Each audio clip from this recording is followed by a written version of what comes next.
mbokk yi ñuy seetaan ñu ngi leen di nuyu di leen ziar di rafetlu seen ànd ak Live Pro TV tey jii ñu ngi ci Mbour fas yéene amal émission 30 minutes pour convaincre ak monsieur le maire Fallou Sylla monsieur le maire maa ngi lay nuyu di la ziar di rafetlu dëgg-dëgg nag dalal bi ñu dalal. waaw ñu ngi lay fay di kontaan aussi seen ñëw bi ngeen fi ñëw yéen waa Pro TV. di leen gërëm di leen sant. voilà merci beaucoup 30 minutes pour convaincre tey jii li ñu fas yéene waxtaanee bokk na ci gestion lenn ci gestion yi sa mairie bi. donte bala ñuy song waxtaan bi sax xëy na ñu laaj la rek ban aperçu nga am gannaaw ba nga déggee ne dogal bi jip ñeel élection locale yi dañ ko repoussé yow en tant que élu tey jii naka nga approuvé boobu lay dogal. waaw d'abord xam nga li ñu ciy jëkk a wax mooy sant yàlla ndax. ñun lañ jëkkoon a jàpp préparé woon nañ ko bi ñu ne 1er décembre ñun doon nañu liggéey ci loolu. le 1er décembre élection yi. mais nag bu fekkee ni dañoo ñëw ne dañuy def dialogue social wala dialogue politique pour waxtaanee ko ak ñi nga xam ni mooy ñoo seq mbirum politique bi. ak ñun dañ ciy ànd. ça va nous permettre sax d'ailleurs comme wax naa ko dama ne loo gis rek am na lu ko waral. ñun danañu permettre suñu chantier yi ñu duggoon ñu àggale ko ci jàmm mais rafetloon nañu aussi dialogue boobu ñuy wax parce que aussi dem ba ca digg ba ci nekk di wax ni lii waroon na am wala lii warta am kooku ça c'est pas tellement bien moo tax bi ñu nee élection yi kii nañu ko dañ ko reculer bon ñu ne alhamdulilah danañu permettre ñu àggale suñu liggéey danañu permettre aussi pour li nga xam ni mooy dialogue bi mën a poursuivre. tey jii su fekkoon ne élection yi suba la maanaam tey jii ndax am nga bilan boo xamante ni nii war nga ko mën a teg sur la table pour mën a yóotu sax éventuellement beneen troisième mandat parce que mu jumale am nga ñaari mandat effectivement xam nga wax naa ko léegi dama ne. bu ñu ne woon suba la ñun on est prêt ndax yàgg nañoo waajal mois de décembre bi ñu waxoon. ñu nag suñu bilan yaakaar naa ni waa Mbour xam nañ ci dara. ndax bi ñu fi ñëwee ba léegi li ñu fi def bari na te vraiment kontaan nañ ci. te waa Mbour tamit ñu bari ànd nañ ci ndax sama premier mandat dañoo commencé woon liggéey ñu ne kii mi ngi góorgóorlu ñu falaat ma bi ñu ma falaatee tamit yaakaar naa ni la ma defoon en 2009 dama ko multiplier sinon par 3 moo tax fi mu nekk nii sax bi gars yi ñëwee na ma affaire troisième mandat may na kooku bon c'est possible parce que population bi ñu bari ñoom ñoo ko laaj. ñoom ñoo ne dañoo bëgg troisième mandat ma ñu laaj ci leen. de toute façon on est prêt.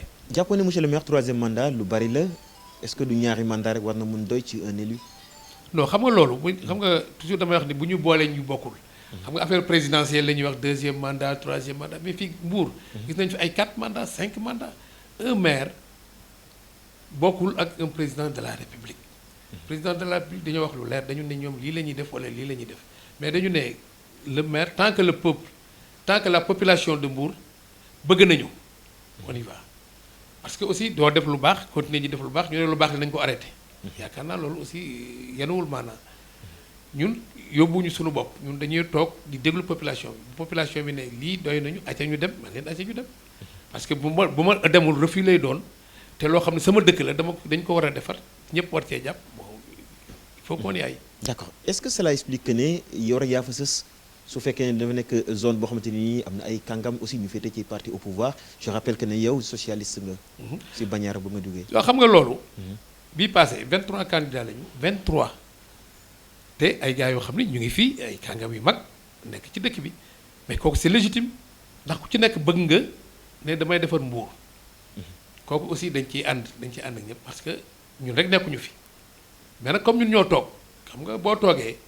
ba xam yooyu it aussi da ngay am ay expérience seet li nga bëgg a def ak li nga xam ni matul nga mottali ko waaye nit ñi nga xam ni ñoom ñooy ñëw kooku mënuñ ci dara mais am na ci ay kàngam yoo xam ni ñu ngi ci dëkk bi ñëpp a ngi fii ku nekk bëgg nga dégg nga mën a sànq 23 candidats lañu mujjoon doon.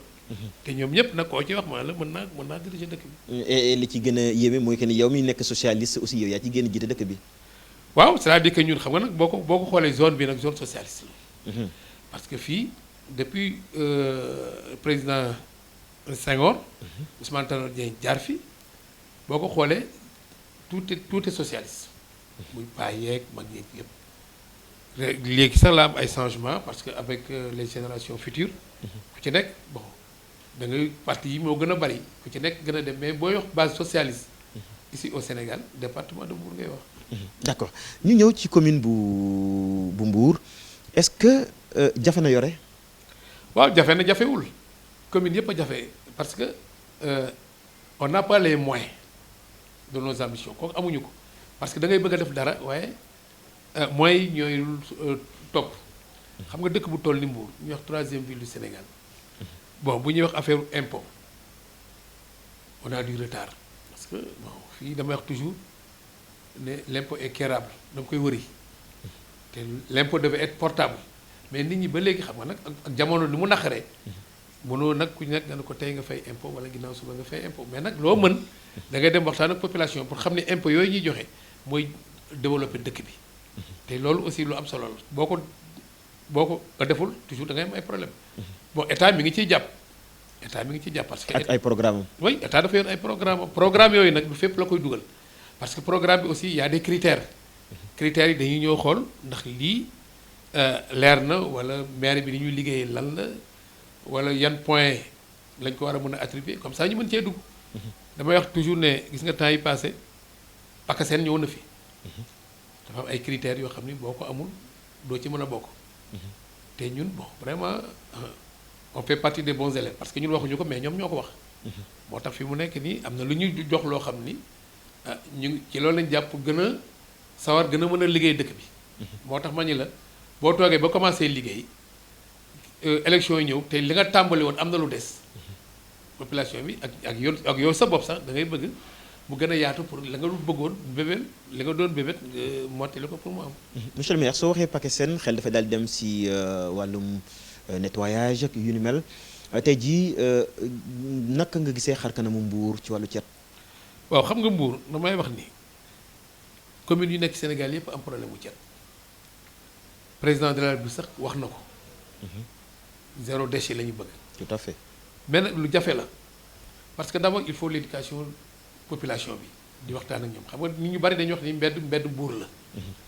da ngay gis ñoo xam ne dañu ñëw sotti ndox ci diggam mbedd mi ñii ñëw jël mbalit mi au lieu que ñu xaar oto mbalit bi ñëw ñu génn ko tuur ko yooyu yëpp ay kii la mais nag ñu ngi def éducation parce que Mbour nag li ñuy wax ni dëkk yëpp am nañu problème mbalit rawatina Mbour mais nag Mbour li ñu ciy def yaakaar naa ni aussi lu mucc ayib la ndax bés bu set ñu ngi def ay ramassage bés bu set population bi ñu ngi leen ciy gën a yee am na ñoo xam ni commencé nañu jënd seeni poubelle bopp di ko bàyyi seen puudar bu oto mbalit bi ñëwee ñu génne ko daal di ko ci sotti mais toujours du doy ndax dëkk bi moo yaatu dëkk bu mag la troisième ville du Sénégal nit ñi sax dañuy dem sax ñuy luy ay saret di def mbalit mi mais bu ñu génnee ci buntu Mbour rek lañ koy sottiwaat te obligé nga demaat jëlaat mbalit moomu ñu yóbbu ko mais nag am nañu ay projets yu bari nag yoo xam ni ñu ngi koy waajal pour affaire mbalit mi nga xam ni bu ñëwee mbalit mi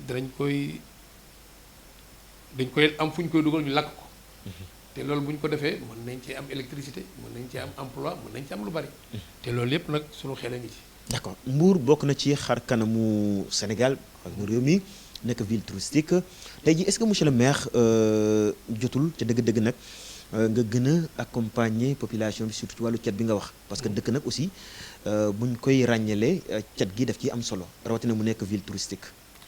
waaw xam nga moom laa lay wax xam nga Mbour.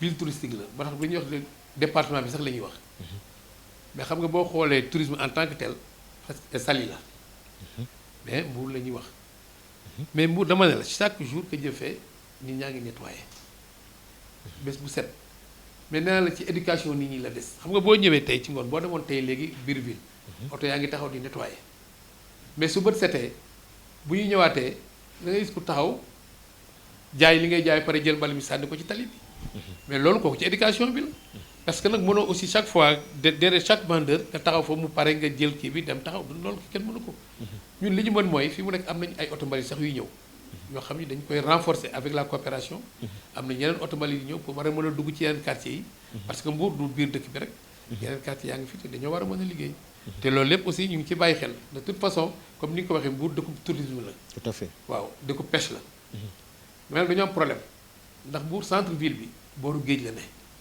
ndax ku xëy ñëpp booru ville la ñuy jubal si te marché bi dafa taxalu géej gi taxaloo port bi ba concentration humaine bi am foofu moo tax toujours nit ñi di wax ni alors dëkk bi alors foofu mbalit mi war nañu ko war a mën a génne mais chaque jour que Dieu fait yaakaar naa ni ay kii ngeen sax ay pour génne leen fa pour génne fa mbalit boobu politique la war a nekk boo xamante ne nii monsieur le maire moom moo leen ciy accompagner. mais effectivement bés bu set ñoom seen bopp ñu ngi def ay setal maire bi ñun am nañu ay contrat ñu signé ak ci FERA añil nañu ay matériel añil nañu ay oto mais chaque jour que Dieu fait ñoom ñu ngi woote ñu ngi leen di jàppale c'est-à-dire que toujours nag nee naa la mbalit mënoo ko génne 100 pour cent parce que éducation bi moo des mais suñu objectif mooy zéro déchet comme ni ko président waxee. d'accord bëri na ci lu nit ñi di sàkku ci yéen en tant que ay élus mooy que ne dëkk bi ay la yowén bu bëriwut ay lamp itam aussi mu leer est-ce que tey jii ni Mbour bokk na ci dëkk yi ñu mën a wax ne côté éclairage public aussi am na ci jéego yu mu ci def. xam nga Mbour bu njëkk sax doo ñu éclairage public dafa des mais gis nga boo leen amoon jot li nga ñu dugg dans les quartiers périphériques ñoo xam ne mosuñu am xamuñu sax luy courant quartier périphérique yi léegi éclairé nañ ko ba nga xam ni dem nañ ci fi nga xam ne sax nit ñi dëkkuñu fa ñu bàyyi fa ay poto di ko taal xam nga loolu lan moo ko waral. ndax population bi mooy màgg. Mbour dañuy wax mais Mbour ça fait plus de 700 000 habitants fi mu nekk lamp yi dama ne quartier périphérique yi nga xam ni doon jaay jooy ay lamp yépp lamp yaa nga fa te fi mu nekk ni am na nag lamp yu ñëwaat xam nga bon quartier yu jëkk yi traditionnels yi am na ci ay kii yoo xam ne amuñu woon ay ruq-ruqaan yoo xam ne foog ñu jaaraat fa defar ko kooku ci suñu politique la bokk ndax ñun ñaari politique kii yooyu la ñu am mbalit mi lamp yi ndox mi loolu mooy suñu priorité te fi mu nekk nii lépp suñu parce que boo xoolee suñu budget presque yooyu yëpp moo ko crevé mais de toute façon lépp loo xam ni danañ ko def pour dëkk bi leer pour dëkk bi set dëkk bi am ndox mi danañ ko dëkk buy màgg day waral ngay yokk extension yeeg yu ni mel ndax yaa ngi bàyyi xel aussi ci vétusté yi yenn saa yi yenn poste de courant yi nekk si yenn dëkk yi parce que souvent yooyu tamit dafay posé ñàkk leer gi. waaw mais xam nga ñun maanaam sax ki yore éclairage public bi. ci mairie Mbour la nekk ñu ngi ci biir mairie Mbour. ok xam nga loolu daf ñuy avantage ndax moom day wër dëkk bi xam nga wax nga dëgg ndax daf ci am ay postes yoo xam ne yàgg na. tout à fait mais fi mu nekk ñu ngi commencé changer postes yi ci dëkk bi. foo dem léegi ay postes yu bees fa nekk parce que nag aussi nit ñi dañuy évoluer ndax postes yu njëkk yi attanatul liggéey bi. léegi Sénélec am nañ ay Sénélec ci boobu sax dafa waxuma la sax projet maire Mbour. mais Sénélec ci boobu dafa am ay projets yoo xam ni ñu ngi koy dérouler au niveau de Mbour. te foofu ay postes yu bees fa nekk ay kii yu courant yoo xam ni. c'est à la modernité. te yooyu yëpp nag bon xam nga bu ñëwee l'un dans l'autre affaire bi day gën a kii mais nag postes yu njëkk yi am na yoo xam ne ñu ngi fi ba léegi mais on les remplace. ñu ngi leen remplace au fur et à mesure. d'accord ku wax wàllum courant aussi dëgg-dëgg nag daa nga wax aussi wàllum ndox. fii bëri na ci ay bay dëkk li ñu ko tuddee li olof yi wax bay dëkk yooyu noonu tey jii est-ce que ñun tam aussi jot nañ ci ndoxu Mbour. waaw xam nga damay wax ni Mbour. château d'eau bi gën a ngan ci Afrique de l'Ouest Mbour la ne. ok te am na ci yenn quartier yoo xam ne amuñu woon ndox. li ko waraloon mooy lotissement bi moo baaxuloon parce que wax nga bay dëkk. xam nga bay dëkk fu la neex nga toog. fu la neex nga dëkk. bu tey Sénélec wala SDE du ñëw jaar ci biir kër yi. ne ñu nga fay def ndox il fallait que nga. ñu def lotissement yi ñu defar ko ba mu pare ñu dem. bay dëkk bii ngay wax nii am na benn bay dëkk bu nekk fii ñenn ñi dañ leen yóbbu Falokh xam nga Mbour nag dafa amatul périmètre communal. Mbour amatuñu terrain. ñun en collaboration avec Malicounda ci la ñuy jox ñuy loger population bi. bi nga xamee ni bay dëkk ñun ñëw nañu. li ñu njëkk a def mooy indi courant ndox mi fi mu nekk dugg na lu bari dugg na. mais fi mu nekk sax am na ci ay 600 per kii yoo xam ni def nañu seeni demande ñun dem nañu ba Dakar gis nañ directeur SDE gis nañ directeur SONES waxtaan ak moom. ba ñu defar kii yëpp teg léegi fi mu nekk fii fan yi dañuy gis ndox mi gën a dugg. parce que robinet public yi am na mais dañoo bëgg ndox mi avec ñu def plan social boo xam ni ndox mi day dugg ci kër yi. ndax bon bu ñu demee ba ñu di ko fay ko 14000 pour nga am ndox yaakaar naa ni kooku social la. te loolu SDE mu ngi ci ak waa SONES. d'accord d'accord monsieur le maire sànq dégg naa la sa biir wax nga ne mbirum suuf mu mel dañ leen xoj tey jii mbirum suuf buñ ci duggee gis nañ ay makkaan yu yees yu am ci biir Mbour bokk na ci Auchan. bokk na ci seen place publique bi nga xam te nii da ngeen ko bëgg a defaraat ak yu noonu. Auchan moom ay la yowén lu gën la ci population bu Mbour. waaw xam nga Auchan. bi ñu ko fii indi. fii la ñëpp taxaw ne Auchan du fi ñëw mooy li ñuy wax rek Auchan dégage ñun ñu xam la nekk ci biir ñu ne Auchan reste xam nga ndax la ndax ñun Auchan foofu mu ne bi muy ñëw dafa indaale ay kayitam terrain yoo xam ne dafa am terrain yoo xam ni terrain état la état daf koy bàyyee mais ñun bi ñu ñëwee en tant que édile de la ville dañu ne Auchan kat balaa moo implanté il faut que ñu toog ñu waxtaan ak moom waxtaan ak moom maanaam ci affaire emploi yi ñaata la ci mën a jël ñu ne ñoom mën nañ ci jël au moins 100 d'office ak 100 yoo xam ni 150 yoo xam ni par kii la quoi par intérim li ci des ñu ne leen dañoo am benn pouponnière bu nekk fii des enfants désirés yoo xam ni yooyu yoruñu dara pour ñu wuti leen ay couche meew ak groupe électrogène yooyu ils l'ont fait ñu indi ko defal yooyu yëpp. est-ce que respecté nañu engagement yooyu ñu jëloon ak yéen. non waaw ci laa jëm nii par benn parce que fii ma lay wax ne le pouponnière ñu ngi koy respecté parce que ñun dañuy dem di xool. ok employé yi tamit li ñuy jël yëpp gis nañu ko. ñu ngi fay impôt. troisièmement ñun dañu leen waxoon ne leen dañu am benn centre culturel bu ñuy defar.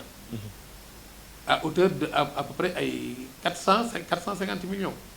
il faut que ñu participer ci. ils ont participé à hauteur de 100 millions. te bi ñu ñëwee aussi ñun dañu audit suñuy technicien ba ñu demee ba ñu dugal ëpp de sax 100 millions. ndax dem nañ ba dépassé ko. centre culturel boo gisee fi mu nekk waa mairie baa nga ci def la mu mën te léegi mu pare. xam nga yooyu ci engagement yi la bokk. bon beneen engagement yi dafa waxoon stade bi danañ ci jàppale. ci éclairage bi. effectivement lu mu mënoon def la ko ci dañu ne mais gis nga stade bi benn stade la ñu yor. stade bi def na fii mu nekk ba si yàgg mu commencé am ay problème parce que sur exploitation elle est trop sollicitée quoi. trop sollicité. ok damay wax ni toujours stade bi c'est un stade culturel. stade sportif. ak religieux. parce que yooyu yëpp. lépp lañ fay def yëpp fay defal loolu. ok te mënoo ci xañ kenn dara. tout récemment sax waa làmb ji ñëw nañu. mais ñoom dañoo bëgg aussi ñu tegal leen ay critères yu baax pour ñu mën a organiser. ok mais doo ci mun dara mais de toute façon on est obligé. de le faire mais nag am nañu ay projets aussi ci yooyu yoo xam ni dañu koy gën a yaatal pour ñëpp mën cee gis seen bopp. d'accord monsieur le maire si ba la ñu des ci Auchan ba la ñuy jàll parce que Auchan aussi yaa ko jox suuf su mu jumulee. non mooy li ma la wax xam nga suuf si. fi ñu ko def. oui Auchan fi ñu ko def. mooy titre foncier état la. ok terrain football bi. la ñu génne 1 hectare. jox leen ko. ok bon bi ñu la ko joxee dañu indaale seen bàyyi. xam nga nag bon boo ko xoolee maire yi aussi état la. oui suñu ci état la. tout à fait mais ñun bu ñu xoolee ni li am na njariñ. ñu étudier ko waxtaan ci ak conseil municipal bi. bureau municipal ñu ne lii am na njariñ dañu koy accepté. mais en contrepartie dina am lu ngeen échanger. waaw mais li ma mooy li ma Ouais, leen changé. ouais, joxe nañ ci centre culturel bi. joxe Ok. nañ ci pouponnière bi. recruter nañ ci ay nit. des jardins publics bii ngeen di gis nii. seen participation ngi ci biir. bii ñuy defar ñu ngi participer pour loolu lépp mën a jëm kanam. parce que aussi ñu parfois on les sollicite ci yenn manifestation yooyu ils viennent appuyer. ils viennent appuyer la jeunesse. mel noonu nag bon ñun vraiment. lu rafet lañ ci gis et puis taaral na sax dëkk bi. te nit ñu bari léegi ñu bari nga fay dem di jënd parce que c'est propre et puis y a pas de problème. d'accord gis nañ ci buntu Auchan bi aussi am na benn genre place publique aussi boo xamante ne ni ça tarde à se réaliser ah parce que yàgg na ñu koy romb foofu noonu loolu la moo téye loolu. lu non gàllankoor bi xam nga place publique bi. moom lañ doon wax si buntu Auchan bi. waaw xam nga place publique dañ koo transféré. ok moo nekkoon biir ville. ca marché ba. marché bi occupé ko. marché bi occupé ko. nga xam ni dem nañ ba si yàgg sax mu doon excusez-moi le terme espèce de débauche la doon. ok lu nekk am na fa dem nañ fa sax baree fa nit.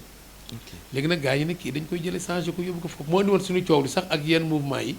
ñu wax ni Auchan kii bi war ñu ko woon a transféré waruñu ko yóbbu fële waruñu ko yóbbu fii mais ñun xam nañ li tax ñu war ko yóbbu fële. fële nag xam nga Auchan bu lay dimbali ñoom dañoo toog waxtaan ñu ne ñoom dañoo yor seeni ingénieur mais ñun nañu indi suñuy agent waaye suñu ingénieur ñu xool ñoom ils ont participé fi mu nekk affaire bi temps yi sax la am tuuti retard mais gis nga terrain basket bi yëpp gars ñaa ngi koy defar te bu soobee yàlla fan yi mairie Mbour dana bu ñu voté suñu budget on va débloquer de l'argent ñu terminer ko définitivement pour nit ñi mën a ñëw toog mais fi mu nekk pour le moment gis nga fi mu nekk fi mu toll dafay am ay jet parce que Alioune bu àggee moom loolu ci xar kanam Mbour la parce que kuy dugg non si dafay foofu rafet sax et puis dafay am sécurité ndax dafa jàkkaarloog gendarmerie bi foofu nit ñi doon def lu leen neex dootu ñu fa ñëw di def lu leen neex te foofu dañu koy changer complètement dañ fi def ay parking defaraat ko def fa lumière bu baax ba nga xam ni nit ñi ku doxantu mën ngaa ñëw toog foofu muy intérêt ñëpp nag. d'accord monsieur le maire ñu des ba léegi ci wàllu suuf ku wax suuf aussi daa nga wax espace public bi nga xamante ne nii mi nekk si biir ville bi loolu tam aussi dafa mel ni moom moo jur coow li sànq dégg naa sa biir wax sax nga ne jot ngeen ci dem ci yoon ak yoonam loolu moo indi coow li. mais mooy li ma la wax dama ne xam nga ñun lépp lu ñuy waxtaanee dañ koy waxtaan ci biir conseil municipal. wax naa leen foofu dafay yàqu woon commerçant yi marchand yi ñoo ko occupé bu dégg bëccëg.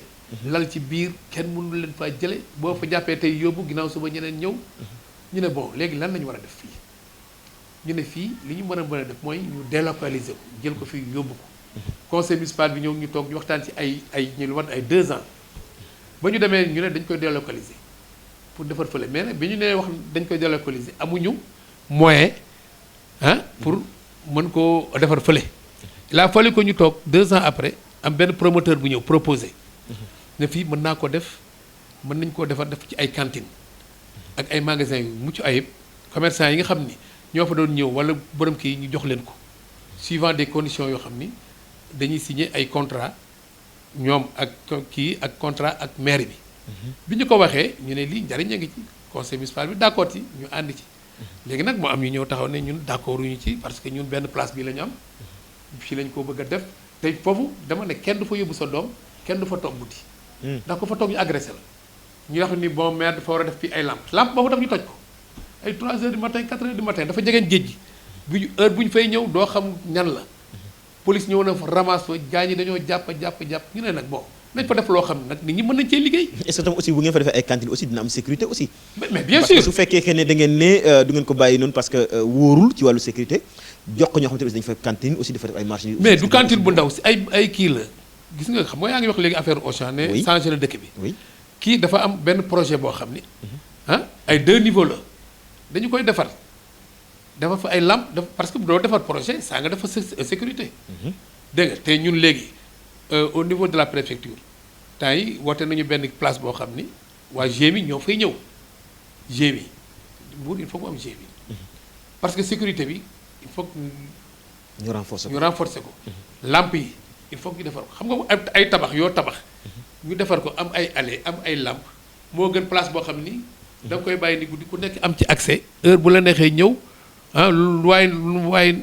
lu neex waaye mu def fa mais loolu dañ ne li jaaduwul il faut que nag mu am changement te chaque fois bu ñu wax ñu ne bon il faut laisser quelque chose à la jeunesse mais jeunesse léegi nga leen koy préparer da nga koy defar pour bu ñëwee fekk fi dara mais ku ñëw rek ne dañ ko bàyyi nii parce que jeunesse bi futurement dañ fiy def lii léegi nga leen koy defal pour bu ñëwee mën koo jariñoo. mais monsieur le maire aussi espace public aussi dafa baax ci dëkk nag aussi. waaw mais moo xale aussi soxla nañ fu ñuy amalee seen i loisirs. mais moo tax ñu yóbbu ko fële yóbbu ko fu ñu sécuriser nee la Mbour amatuñu espace foofu bi ñu ko fa jëlee dafa am fu ñu koy yóbbu reewuñu ko dañu ko yóbbu fu gën a baax. dañ ko toxal dañ koo toxal rek lañ la wax.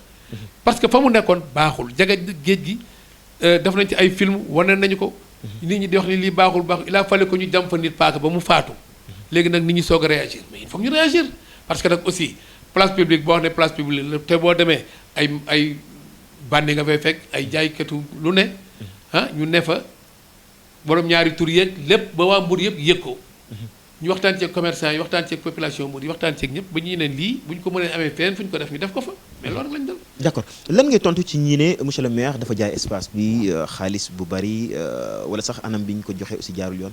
xam nga contrat dañu ko aussi xam nga boo xamul da ngay ñëw nga laaj ñun li ñu signé ay contrat yu leer la dañu ko génnee wax xam nga jaay place publique mën nañu ko jaay place publique ça appartient à l'État yow titre foncier État la xam nga nee naa la ay politiciens ñooy taxaw ci ginnaaw di leen wax loo ñuy def xam nga fi mu nekk su ma ci porté nit plainte tey wallahi du la génneel benn preuve ne maire fukki dërëm am na ko ci mais du yoon xam nga bu ñu la bëggee déstabiliser dañuy wax maire dafa jaay fii maire dafa jaay li dafa jaay mais kan laa ko jaay ak nu ma ko jaayee où sont les preuves koo ci porté woon plainte tey nit ñee ñëw fii def ay délégation maire yow yaa jiite nit ñi xam nga lii mënoo ko war a bañ nangam ak nangam mais monsieur le maire nag bu ñu la accusé aussi lu day ni aussi jaay benn espace public aussi jar na tam aussi yóbbu ca yoon. mais xam nga fi mu nekk. waaw am na loo xam ne mënu ma leen ko wax mais am na lu ñu def mais damaa xam fa muy mujjee fa muy mujjee mooy bu ñu dañ yóbbu naa leen ci kii naa ko de yooyu ngay def noonu ñi ko doon wax. maanaam yóbbu nga leen ci yoon. non ni la yóbbu ci yoon yow. non ñi ko doon wax. enregistré nañ leen yóbbu leen ci yoon. mais fi mu nekk nii déposé gu ma ko damaa dem ba génne kii yeeg yëpp ci huissier ba ñu constaté ko. dégg nga mais yóbbu sa maire ci yoon di yóbbu ay kii yooyu yoon du ndam xam nga fekkee ne ay nit taxaw sa ginnaaw di leen pousse yóbbu leen sa maire nga jiital sa maire ne na dem justice maire taxaw foofu di wax mais loolu dafa rafetul parce que preuve bi mooy kenn mën laa génneel benn preuve ne la lii wala lii wala lii xam nga booy ay activiste dañuy wax rek nekk ci ginnaaw internet bi lu la neex ñu wax mais xam nga loolu ñu ngi koy gérer mais aussi xam nga li gën a njàng sax mooy ñu ne maire porte na plainte population bi maire porte na plainte jeunesse maire porte na plainte lii xam nga loolu benn côté bi sax mooy tane mais ñun nga porte sa plainte population. est-ce que monsieur le maire yaa ngi preuve yu ñu lay accusé yëpp ci wàllu foofu noonu espace boobu noonu. dama ne. bul woon lii sax dama lay génneel benn par benn. fii c'est pas la première fois journaliste yi ñëw fi ñëw nañu toog ñu génnee détail par détail génnee leen yëpp teg waaw mais loolu la ñu mën soo waxee ñu ne bon voilà li ñu ko defaree baaxul affaire bi nangam ak nangam. dañ ko séddoo seen biir. dafa ñu ko mais xam nga loolu dafa yomb waxtaanee wuñ ko ci conseil municipal beeg. yu ni mel mais xam nga loolu yëpp ay wax la. xam nga loolu conseil municipal dañu ko dugal dem nañ sax wax ni le conseil municipal ne s'est jamais réuni le 17 janvier nangam ak nangam te preuve bi ñu ñemee ci mel damaa génne preuve yi ñu ngi nii. te kat ñi nga xam ne bokkoon nañ ci te léegi ànd ak xale yi ah conseil municipal boobu tax ñu démissionné c'était les conseils municipaux qui ont démissionné li tax dañu ne conseil municipal Mbour léegi ñun gisatuñ ci suñu bopp bu ñu demee bay voté ay cantinisation de la ville bàyyi naa ki ko waxoon da nga fi xam nga bon kooku mooy c'est-à-dire que yóbbu nañu ko conseil municipal gis na ko ci la ko ci naqare mu démissionné mais am ñoo xam ne du ñu laaj dañuy ay politiciens taxaw seen ginnaaw rek daf leen lii. da nga jàpp ne dañu leen a instrumentaliser. mais kooku kay c'est très clair c'est très clair am na ñoo xam ne bi ñu koy defar dem nañu si gars yi ne dem leen ngeen liggéey xam nga am ci yoo xam ne sax dama ci dul mën a xóotal ndax tant que si parewul doo ci mën a xóotal parce que du yoon ngay ñëw sa maire di liggéey ay nit taxaw sa ginnaaw di leen wax ci def leen ko lii mais du yooyu du boobu plainte rek de. am na ci ñeneen ñoo xam ni dañoo ñëw ñëw ne voilà ñun ci maire bi laa doon liggéeyee. ñu dàq ma fay ñu ma tam porte plainte koo xam ni mosoo jaar ci maire yi amoo embauchement amoo dara dañu la doon dimbali rek di la jàppale yow nga jékki-jékki dem sa yoon wuti leneen loolu sottiwul nga ñëw porte mais yow mu mosoo dàq kenn non dàq du may dàq kenn du ma dàq kenn xam nga yooyu am na ci benn yeneen affaire yoo xam ne sax des ni ñu koy wax des imams ay imam ñoo réunion ñetti yoon def benn demande adressé ma ko man maire jox ko préfet jox ko service urbanisme jox ko impôt xam nga lu ñu wax dañu ne ñun dañoo am dañoo am jàkk ju mag a mag moo xam ne mat na 1200 mètres carrés ñu tabax nañ 300 mètres carrés yi mu des lu bari te dafa am ñoo xam ne ñu ngi ci mbedd mi juróomi nit amuñu fu ñu jëm te ñoom ñoo tax amuñu ndox amuñu courant ndax Senelec nee na du fi jaaral ndox du fi jaaral courant te ñooñu dañoo bëgg lii fi des ñu dugal leen ci dana ba tey dana des te amaat nañu benn espace boo xam ni c'est réservé pour jumaa ñoom ñu daal di bind ma jël kayit yi yóbbu urbanisme gaa ñu xool ne lii c'est possible gaa ñu waxtaanee ko dégg nga ñu ñëw ñu casé leen ndox mi jàll courant bi jàll.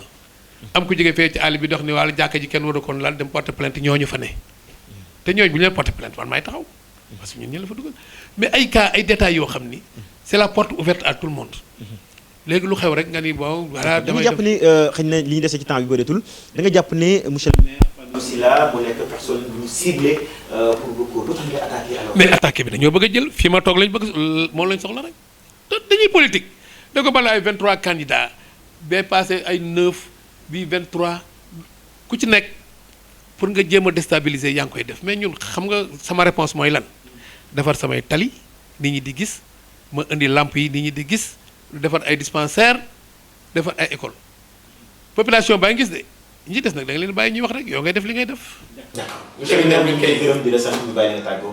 waaw xam nga di leen gërëm nag di leen sant bu baax parce que lii lu am solo la parce que dëkk bi ñun ñëpp ñoo ko bokk dañ ko war a liggéey pour mu jëm kanam bu ci ñëpp jàppoon dëkk bi dana jëm kanam damay woo ñëpp rek ak population bi aussi dès sa maa ngi ci profito di xamal population bi nga xam ne ñoo nekk booru Saly di ñëw gis nañu fan yi machine yaa nga fa pour ñu defaraat ay tali foofu. xam naa nag dana am ay désagréments. nga baal ma nag xëy na Ousmane sax mooy ñu ko benn minute rek mais tali boobu aussi nee nañ aussi yaa wax Ousmane Gueye xaw ma ci lan ci tali bi yooyu noonu yooyu tam monsieur le maire. mais loolu amul kii Ousmane Gueye dafa defar ay taleem ñëw ba taxaw sali taxaw léegi nit ñi ñooy wër di wax rek ne Ousmane Gueye dafa bëggoon a defar tali ba mu dugg biir Mbour maire Mbour bañ man leen loolu mënta ne amul mais loolu mënta nekk Ousmane Gueye amul lu mu mën a defaree tali ba mu dugg biir Mbour fa mu mën a yem la yem su ko mënoon defar tey dama koy wax dama koy wax defaral Mbour yëpp mais defar ko fa mu yem la yem man ma war a commencé foofu may def la ma war a def ku ci nekk am la ngay def mais nit ñi tànk yi boo demee kay fi mu nekk ni machine yaa nga fa taxaw beneen tali boobu ñuy wax ca ginnaaw bi jógee hôpital def nañu appel d'offre AGETIP fan yi di ngeen gis ñu commencé ko ñun dëkk bi yëpp la ñu bëgg a defar ba dëkk bi boy mënuñu ko def nag ba mu mel ni Paris waaye nag dana ko jegeñ te lépp lu ñu ci mën danañ ko ci def waaw di tàggu nag di leen sant yéen ñëpp di leen gërëm di gërëm aussi waa Mbour parce que wax naa ko léegi confiance bi ñu amoon ci man ah dañ ko gën a renouveler ndax man 2000 comme waxoon naa la ko ñëw naa sama deuxième mandat te fi mu nekk am na ñoo xam ne nee nañ vraiment dañoo bëggoon ñu continuer parce que opération kii bii ñuy def lu ñu jig la man leen bisimilah moo tax ñu ngi leen di gërëm di leen sant aussi nag di leen masaw aussi ci yenn désagréments yi yenn saa yi wax nga ko léegi mbalit mi yenn saa yi ñu ne am na courant poste bu yàqu wala affaire yooyu yëpp mais yëpp defar rek lañ ci bëgg a def mais yàqu moom taxul ñu kenn di jóg ndax ñun ci dëkk bi lañ juddoo fii la ñu dëkk lu jëmale dëkk bi kanam rek moom la ñu bëgg di leen gërëm nag ñoom ñëpp di leen sant aussi di gërëm waa Pro TV ci aussi liggéey bi ñu tàmbali di ko def te yaakaar naa ni ce ne sera pas la dernière fois ndax di ngeen ñëw ci dëkk bi aussi xool réalisation yi fi def comme ça ñu mën koo commenter. 30 minutes pour convaincre tey jii amoon mbégte di dal monsieur le maire bu Mbour di Fallou Sylla ñu doon waxtaanee nag lu ñeel ci mbirum dëkk bi je pense que 30 minutes yu convaincre nañ ñenn ci Sénégalais yi ñu seetaan lu mooy doon mbokk yi ñu ngi leen di jox dox daje rek ba gën a ñëw incha allah jërë ngeen jëf.